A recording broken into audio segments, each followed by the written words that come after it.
अस्सलाम वालेकुम बच्चों, एक अदद सवाल सॉल्व करने जा रहे हैं। अभी हमने जो डिस्कशन की है उसके बाद हम जो है इस बात को आगे बढ़ा रहे हैं।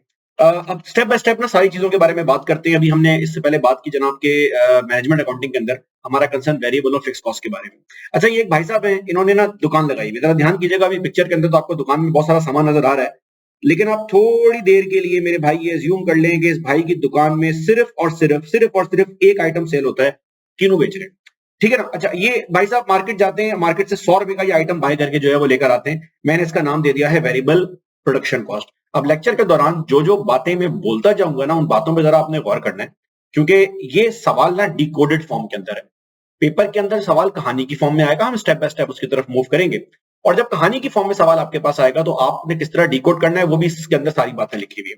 अच्छा, ये वेरिएबल प्रोडक्शन कॉस्ट कौन सी है सर? अगर मैं ये किनू मार्केट से बाय करके लेकर आऊंगा तो 100 रुपए कॉस्ट आएगी। इसके अंदर इस की परचेज प्राइस है, इसकी सारी की सारी जो है वो वेरिएबल कॉस्ट है, जिसको मैंने वेरिएबल प्रोडक्शन कॉस्ट का नाम दे दिया। इसके अंदर मटेरियल भी आएगा, लेबर भी आएगा, इस तरह का आइटम आएगा। दूसरा, इसके पास ना दो अदद फिक्स कॉस्ट है। अच्छा, ये सिर्फ मैंने सवाल में समझाने की नियत से ये बात बोली है कि एक फिक्स प्रोडक्शन कॉस्ट है और एक फिक्स नॉन प्रोडक्शन कॉस्ट है। हमारा कंसर्न इस बात से नहीं है कि वो प्रोडक्शन कॉस्ट है, मार्केटिंग है, एडमिन है, सेलिंग है। हमारा कंसर्न इस बात से है कि ये फिक्स कॉस्ट है। मैंने सिर्फ एक फ्लेवर देने के लिए आपको बात बताई। अच्छा, फिक्स कॉस्ट में क्या क्या होगा सर? इस फिक्स कॉस्ट के अंदर हमारे पास मेरे भाई रेंट हो सकता है, पहले हमने बात की है। इस फिक्स कॉस्ट के अंदर हमारे पास मशीन की डेप्रिसिएशन हो सकती है, और इस फिक्स कॉस्ट के अंदर हमारे पास एम्प्लॉयज की सैलरीज हो सकती हैं, और इस फिक्स कॉस्ट के अंदर हमारे पास अगर हमने बैंक से लोन लिया हुआ है तो इंटरेस्ट हो सकता है। ये सारी बातें ना मैं चलते चलते इसलिए बोल रहा हूं कि ये सारी बातें आगे भी आनी है। पेपर में ये सारी फिक्स कॉस्ट नाम के साथ आएंगी। अभी मैंने इसको सिर्फ दो हिस्सों के अंदर ब्रेक कर दिया है। जो मोटी बात आपने समझनी है वो ये है कि हमारी फिक्स कॉस्ट इस वक्त 10 लाख के आसपास है। तो पेपर की जो जबान है, जो एग्जामिनर जिस जबान के अंदर बात करेगा, होता ये मैंने अक्सर देखा है, बच्चे सारे टॉपिक पूरे कर लेता है, लेकिन पेपर के टाइम में सवाल को सॉल्व करते हुए उसको डिकोड नहीं कर पाता। तो ये चीजें आपने याद रखनी है ताकि आपको पेपर में मालूम हो कि इनमें से कौन सी जो है वो फिक्स कॉस्ट है। बहरहाल आपको फिलहाल मैंने बोल दिया भैया, दो तरह की फिक्स कॉस्ट है, 10 लाख हमारे महीने का एक्सपेंडिचर है।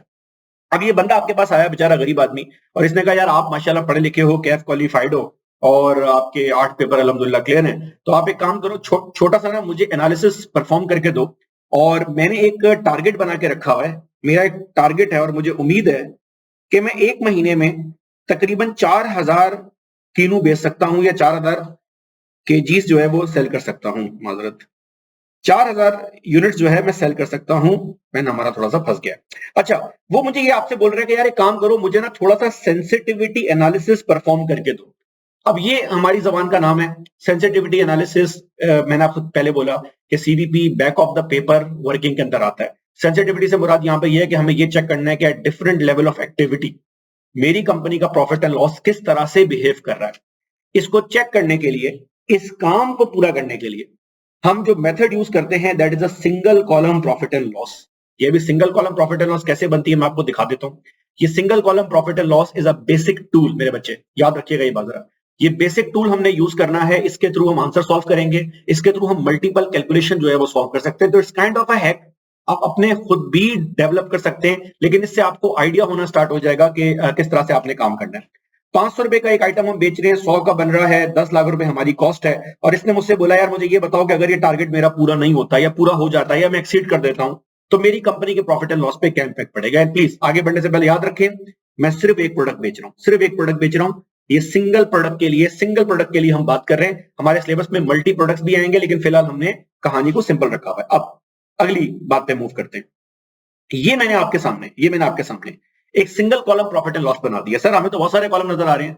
बेसिकली ये सिंगल कॉलम हमने 6 दफा बनाई, और इस पे हम चेक क्या करने जा रहे हैं, इस पे हम चेक करने जा रहे हैं कि भैया अगर उसने जो टारगेट बोला है वो अचीव हो जाए तो क्या होगा, अगर इसके ऊपर 0 यूनिट बने तो क्या होगा, 1 बने तो क्या होगा, 100 बने तो क्या होगा, 1000, 2500, इन शॉर्ट डिफरेंट एक्टिविटीज के ऊपर कंपनी की प्रॉफिट एंड लॉस किस तरह से आ रही होगी। अच्छा, आप साथ में एक बात और भी गौर कर रहे होंगे इस वक्त, लेफ्ट कॉलम के अंदर अगर आप गौर करना स्टार्ट करें तो मैं सेल्स के अंदर से सारी की सारी कॉस्ट माइनस करके प्रॉफिट निकाल रहा हूं, जिस तरह एक सेट निकालता है, जिस तरह का आपने इंट्रोडक्ट के उसमें जो है वो देखा।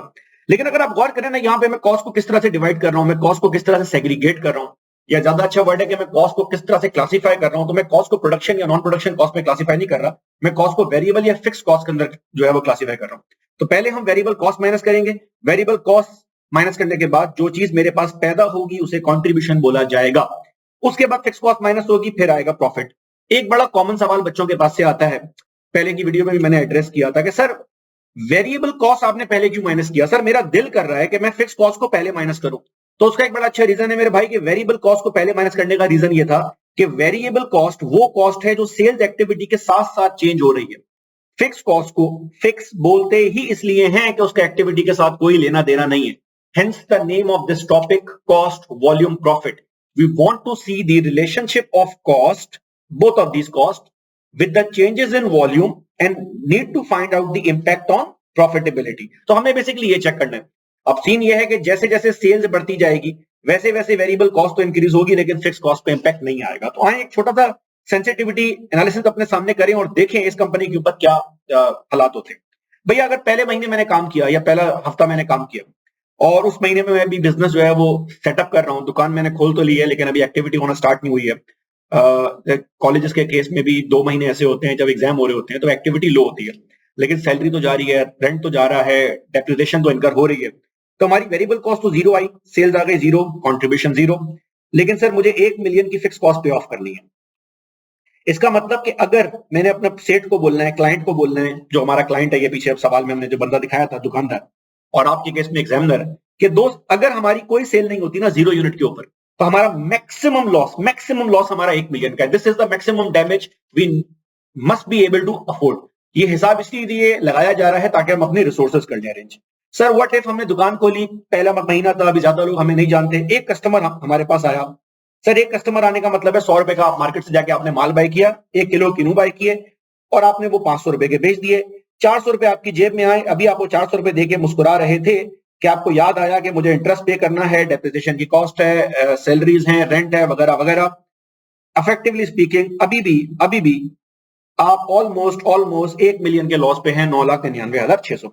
सर व्हाट इफ हमारे तीनों का टेस्ट अच्छा था, हमारी सर्विस अच्छी थी, कस्टमर को हमारी जो है वो सर्विस पसंद आई। सर 100 रुपए का 1 किलो आप किलो मार्केट से बाय करके लेकर आते हैं। जब आप 100 किलो बाय करने जाएंगे 10,000 आपसे जो है वो सप्लायर चार्ज करेगा और ये 10,000 देने के बाद जब आप इसको 500 रुपए के हिसाब से बेचेंगे तो 50,000 रुपए की आपके पास सेल होगी। 500 इंटू 100, 50,000 सही है। सर 40,000 मेरी जेब में आएंगे। 40,000 जो मेरी जेब में आ रहे हैं ये वो वाला प्रॉफिट है जिसका नाम हमने कॉन्ट्रीब्यूशन रखा है। कॉन्ट्रीब्यूशन सिर्फ इसलिए बोल रहे हैं कि इसमें से वेरिएबल कॉस्ट आपने माइनस किए। हम मैनेजमेंट अकाउंटेंट कॉस्ट को 2 हिस्सों में ब्रेक करते हैं। प्लीज बेयर विद मी, दोबारा बता रहा हूं सिमेंट करने के लिए कॉन्सेप्ट आपके दिमाग में। हम कॉस्ट को 2 हिस्सों में डिवाइड करते हैं, वेरिएबल और फिक्स, और वेरिएबल निकालने के बाद जो पहला आइटम आता है उसका नाम रखा जाता है कॉन्ट्रीब्यूशन। सर लेकिन फिर हमें याद आया भैया अगेन हमारे पास फिक्स कॉस्ट तो हिल ही नहीं रही, चाहे मैं काम करूं या ना करूं, ज्यादा करूं, बहुत ज्यादा करूं, फिक्स कॉस्ट चेंज नहीं हो रही। इसका मतलब है मेरी कंपनी अभी भी लॉस कमा रही है 9,60,000 रुपए का। सर मैं आगे बढ़ा, अगले महीने में गया और 1000 यूनिट बाय किए। तो 100 रुपए का अगर एक है तो 1000 का मतलब ये हुआ कि लाख रुपए की मेरी वेरिएबल कॉस्ट आई। 500 का मैं एक बेच रहा हूं, इसका मतलब 5 लाख मेरी जेब में आ गए। अभी हम 4 लाख रुपए देख के मुस्कुरा रहे थे, खुश हो रहे थे। हमें याद आया कि यार हमारी अभी भी 1 मिलियन की फिक्स कॉस्ट है, इसका मतलब इस महीने भी मेरा लॉस 6 लाख का है। ठीक है जी। आप लोग गौर कीजिएगा, जैसे जैसे मेरे बच्चे जैसे जैसे एक्टिविटी बढ़ रही है वैसे वैसे मेरा कॉन्ट्रीब्यूशन बढ़ रहा है, और जैसे जैसे मेरा कॉन्ट्रीब्यूशन बढ़ रहा है वैसे वैसे मेरा प्रॉफिट इंप्रूव हो रहा है। सर ये तो लॉस आ रहा है। बेटा लॉस कम होने का मतलब है कि प्रॉफिटेबिलिटी इंप्रूव हो रही है। अब गौर करें, जो चीज इस पूरी कहानी में कांस्टेंट है that is the fix cost. हमें यही चेक करना है कि हम अपनी एक्टिविटी को किस तरह ज्यादा बढ़ा के ज्यादा इफेक्टिव यूज बना के अपनी फिक्स कॉस्ट को बीट करके, फिक्स कॉस्ट को मीट करके या एक्सीड करके ब्रेक इवन या प्रॉफिट एंड लॉस बना सकते हैं। सर अगर अगले महीने 100 रुपए के हिसाब से मैं गया मार्केट में और मैंने 2,500 यूनिट बाय किए तो 100 रुपए के हिसाब से ये 2,500 यूनिट मेरे भाई मुझे 2.5 लाख के पड़ेंगे। 500 का 1 किलो बेच रहा हूं तो 2,500 किलो बेचने का मतलब है कि तकरीबन 12.5 लाख का माल मैं बेचूंगा और ये 1 मिलियन मेरी जेब में रखा हुआ है। अब ये 1 मिलियन देख के मैं मुस्कुरा रहा हूं, लेकिन कुछ खर्चे मेरे और से हैं। कौन कौन से हैं? रेंट है, डेप्रिसिएशन है, फिक्स कॉस्ट है, सैलरीज है। ठीक है सर, ये 1 मिलियन की कॉस्ट मैंने पे ऑफ कर दी और ये पे करने के बाद अब मैं कम से कम इस स्टेज पर हूं कि मैं अपनी जेब से पैसे नहीं लगा रहा। वैसे तो सेठ की ख्वाहिश होती है कि यार कारोबार खोल रहा हूं तो मुनाफा कमाऊं, अदरवाइज कोई भी बंदा काम क्यों करता है? आप भी इसलिए पढ़ रहे हैं ताकि कैफ करें, 2 पैसे कमाएं, and there is nothing bad about it. Sir लेकिन अगर कारोबार है ना तो रिस्क इन्वॉल्व होगा। अगर कम से कम प्रॉफिट नहीं कमा रहा तो सेठ बोलता है यार कम से कम इस कंडीशन में ले आओ कि मुझे अपनी जेब से पैसा ना लगाना पड़े। तो जिस चीज को हम बोलते हैं कि जेब से पैसा ना लगाना पड़े, वो पॉइंट जहां पे बिजनेस अपने आप को सेल्फ सस्टेनेबल बनाना स्टार्ट कर देता है, उस चीज को हमारी जबान में, हमारी टेक्निकल टर्म्स में ब्रेक इवन पॉइंट बोला जाता है। ये वर्ड आप बहुत सारी जगह पे अब यूज कर रहे होंगे आज के बाद से आपकी वोकैब का हिस्सा बन गया है। ब्रेक इवन से मुराद है कि हमारे खर्चे पूरे होना स्टार्ट हो जाए। तो कल को जब आप अपने दोस्तों के साथ चाय के होटल पे बैठ के कोई प्लानिंग कर रहे होंगे कि यार चलो कोई बिजनेस स्टार्ट करते हैं, या यार दोस्त एक काम ये करते हैं कि हम कोई अपना स्टॉल लगा लेते हैं, तो वहां पर ना आपके लिए ये चीज बड़ी काम की होगी कि यार हमें ना कितनी एक्टिविटी के ऊपर हम ब्रेक इवन कर लेंगे। अब जरा एग्जामिनर देखें आपसे क्या पूछेगा, स्टेट आपसे क्या पूछेगा, क्लाइंट आपसे क्या पूछेगा। वो बोलेगा यार मुझे ब्रेक इवन बताओ। जब आपसे बोलेगा ना मुझे ब्रेक इवन बताओ, तो इसके आप दो जवाब ऑफर कर सकते हैं। पहला जवाब, सर 2,500 किलो माल बेचूंगा तो ब्रेक इवन हो जाएगा। या इसका दूसरा जवाब, सर 12.5 लाख का माल बेचना है अगर आपने ब्रेक इवन करना है। अब आप बोलेंगे सर क्या फर्क पड़ता है? वैसे आपस की बात है, इस सवाल में तो फर्क नहीं पड़ता, क्योंकि इस सवाल के अंदर मैं सिर्फ एक ही आइटम बेच रहा हूं, लेकिन हमारे सिलेबस में मल्टीपल प्रोडक्ट्स भी हैं। तो अगर अभी आप बोलेंगे कि यार 2,500 किलो माल बेचना है, तो हम समझ जाएंगे कौन सा आइटम बेचना है। लेकिन अगर आप 10-12 आइटम बेच रहे हैं, आपके स्टॉल के ऊपर किनू भी रखे हुए हैं, आपके पास सेब भी पड़ा हुआ है, नारियल भी रखा हुआ है, सब्जी भी रखी हुई है, 10 आइटम आपके पास है, फिर जब आप बोलेंगे ना 2,500, then this will make less sense, क्योंकि फिर आप सवाल अगला ये आएगा 2,500 क्या बेचना है, बहुत सारे आइटम हमारे पास हैं। तो जब मल्टी प्रोडक्ट्स हमारे पास होते हैं, जो कि आने वाले केस में आएगा, तो वहां पर आप जुमला यूज करते हैं यार 25 लाख का माल बेच दो, 12.5 लाख का माल बेच दो, आपके सारे खर्चे पूरे हो जाएंगे। ये वो ब्रेक इवन है जहां से हमने अपने पैसे पूरे करने हैं। दूसरी बात, ये जितनी भी फिक्स कॉस्ट है मेरा बच्चा याद रखिएगा, आपका प्रॉफिट और आपकी फिक्स कॉस्ट, ये दोनों आइटम, ये जो आइटम है ना जिसको हमने पैदा करके कंट्रीब्यूशन नाम रखा था, ये इसको रिकवर कर रहा होता है। तो मैं जैसे जैसे कंट्रीब्यूशन अर्न करता जाऊंगा वैसे वैसे मेरी फिक्स कॉस्ट भी कवर होगी, मैं जैसे जैसे कंट्रीब्यूशन अर्न करता जाऊंगा वैसे वैसे मैं प्रॉफिटेबिलिटी में भी आऊंगा। ये वो चीजें हैं जिनको हम फंक्शंस के थ्रू चेक करेंगे, जिसको हम चार्ट के थ्रू चेक करेंगे, और जिसको हम कैलकुलेशन में सिंगल कॉलम में चेक करेंगे। हमने सेठ को बोला सर अगर आपकी एक्सपेक्टेशन प्रेडिक्शन सही हो गई और आपने 4,000 यूनिट बेच दिए, तो सर 100 रुपए का मार्केट में जो है वो बाय करने जाएंगे, 100 इंटू 4,000, आपको ये आइटम मिलेगा 4 लाख रुपए का। और सर अगर आप 500 रुपए किलो बेच रहे हैं, अगर आप 500 रुपए किलो बेचेंगे 4 के हिसाब से, तो 500 ये आइटम बिकेगा आपका मेरे भाई 2 मिलियन का। तो सर आपकी जेब में पैसा आएगा 1.6 मिलियन, और क्योंकि आपकी फिक्स कॉस्ट 1 मिलियन की है, तो इसको रिकवर करने के बाद आप अपने शेयर होल्डर को 6 लाख रुपए ऑफर कर सकते हैं। तो आपने जो एक्सपेक्टेशन लगाई थी, आपकी प्रेडिक्शन के हिसाब से, आपके एस्टिमेट के हिसाब से 6 लाख का प्रॉफिट बनता है। अब सर ये 6 लाख का प्रॉफिट तो तब बनता है जब आपकी एक्सपेक्टेशन, आपका टारगेट मीट कर जाए। बट आपको पता है कि there is an inherent risk involve, there is an inherent limitation of estimates, target. बंदा सोचता कुछ है, होता कुछ है। और targets, budgets, expectation, they can always go wrong, they mostly go wrong, but they can go wrong in 2 ways. आपने सोच के कहा कि 3 पेपर देंगे, और 3 पेपर देके जी हमने 3 पेपर पास करने हैं, तो your expectation can go wrong. तो अल्लाह ना करे 1 पेपर रुक जाए, 2 रुक जाए, 3 रुक जाए, but your expectation can also go wrong in this manner कि आप 3 पेपर देने गए और अल्लाह की करनी हुई कि 3 आपने सिर्फ क्लियर करना था, लेकिन क्लियर तो हो गया, आपका 1 मेरिट आ गया, 2 मेरिट आ गए, गोल्ड मेडल आ गया। सर एक्सपेक्टेशन ऐसे भी तो मीट हो सकती है। बहुत सारे लोग जो ये वीडियो देख रहे होंगे शायद एग्जाम्पल सुनते सुनते दिल में आमीन बोला हो, बोल लेना चाहिए, but there is nothing bad about it. अगर मेरा एस्टीमेट इस तरह से गलत हो कि वो मेरे फेवर में चला जाए मादरत, मैंने 4,000 माल जो है वो सेल करना था, और यार मेरा अंदाजा गलत हो गया और 6,000 बिक गए। कोई भी बंदा कभी भी आपको आके ये नहीं बोलेगा यार शिट बड़ा अफसोस हुआ, मैं 4,000 बेचना चाह रहा था, 6,000 सेल हो गए। That's not a problem. Problem ये होगा जब आपका एस्टिमेट आपके अगेंस्ट गलत होना स्टार्ट हो जाए। तो अब आप अपने सेठ को बोलेंगे सर अगर आपका एस्टिमेट आपके अगेंस्ट जाना स्टार्ट हो, तो वो कितना अगेंस्ट जाए कि आप फिर भी सेव हो जाएं? तो सर आप 4,000 से गिर के 2,500 तक अगर आए ना, तब भी आप सेफ हैं, क्योंकि वहां पर आप ब्रेक इवन करेंगे।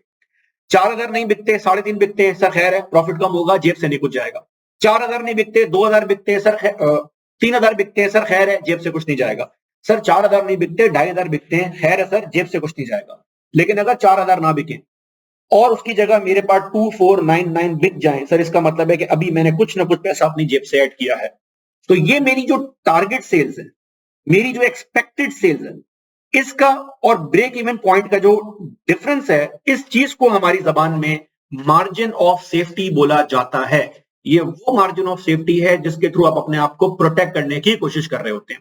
याद रखें, बजटेड ब्रेक इवन सेल से ऊपर 2500 यूनिट मेरा ब्रेक इवन है। इससे ऊपर मैं जितने यूनिट्स भी सेल करूंगा वो सारे के सारे यूनिट्स मेरे मार्जिन ऑफ सेफ्टी के अंदर आएंगे। तो मैं जितने भी यूनिट सेल करूंगा वो सारे के सारे मेरे पास मार्जिन ऑफ सेफ्टी की फॉर्म में आएंगे। तो ये कुछ बातें हैं, अपने पास नोट कर लीजिएगा। इस बेस एग्जांपल के बाद अब हम आगे बढ़ना स्टार्ट होंगे। बहुत सारी चीजें सिंगल कॉलम के अंदर नहीं है। सिंगल कॉलम में इसको बोल रहा हूं, दोबारा बता दूं, सिंगल कॉलम मेरे प्यारे बच्चों में इसको बोल रहा हूं, दिस इज सिंगल कॉलम। ये मैंने 6 बनाए। ये बहुत सारी वर्किंग में एक बेसिक कंपोनेंट के तौर पे यूज होगा, but this is a very inefficient way of doing things.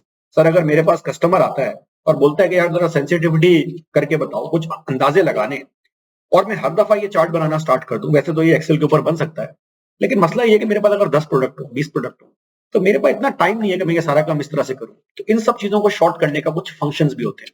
तो आए अगले लेक्चर में उसको भी देखते हैं।